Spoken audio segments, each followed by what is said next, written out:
ലോക്സഭാ തെരഞ്ഞെടുപ്പിന് സംസ്ഥാനത്ത് ഇന്ന് കൂടുതൽ സ്ഥാനാർത്ഥികൾ നാമനിർദ്ദേശ പത്രിക സമർപ്പിക്കും. തിരുവനന്തപുരത്തെ ബിജെപി സ്ഥാനാർത്ഥി കുമ്മനം രാജശേഖരൻ രാവിലെയാണ് പത്രിക സമർപ്പിക്കുക. മലപ്പുറത്തെ മുസ്ലിം ലീഗ് സ്ഥാനാർത്ഥി പി കെ കുഞ്ഞാലിക്കുട്ടി, പൊന്നാനിയിലെ ലീഗ് സ്ഥാനാർത്ഥി ഇ ടി മുഹമ്മദ് ബഷീർ എന്നിവരും ഇന്ന് പത്രിക സമർപ്പിക്കും.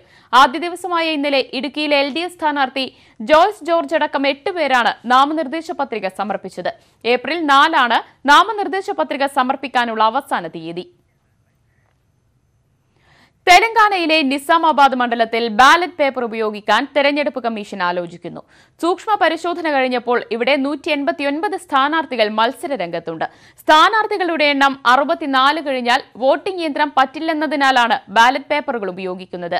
കർഷകരുടെ ദുരിതം ദേശീയ ശ്രദ്ധയിലെത്തിക്കാനുള്ള സമരമാർഗമായി കൂട്ടത്തോടെ മത്സരിക്കാൻ കർഷകർ തീരുമാനിക്കുകയായിരുന്നു. കർഷകരുടെ വായ്പകൾക്കുള്ള മൊറട്ടോറിയം കാലാവധി ദീർഘിപ്പിക്കാൻ അനുമതി തേടിയുള്ള ഫയൽ മടക്കിയ സംഭവത്തിൽ മുഖ്യ തെരഞ്ഞെടുപ്പ് ഓഫീസർക്ക് സർക്കാർ വിശദീകരണം നൽകി. ദുരിതത്തിലായ കർഷകരെ സഹായിക്കാനാണ് മന്ത്രിസഭ തീരുമാനമെടുത്തതെന്ന് മറുപടിയിൽ പറയുന്നു. തെരഞ്ഞെടുപ്പ് പെരുമാറ്റച്ചട്ടം നിലവിൽ വരുന്നതിന് മുൻപാണ് ഇക്കാര്യത്തിൽ തീരുമാനമെടുത്തതെന്നും സർക്കാർ അറിയിച്ചു. ഇന്നലെ രാത്രിയാണ് സർക്കാർ മറുപടി നൽകിയത്. എന്നാൽ മറുപടി ലഭിച്ച കാര്യം തെരഞ്ഞെടുപ്പ് ഓഫീസർ സ്ഥിരീകരിച്ചിട്ടില്ല.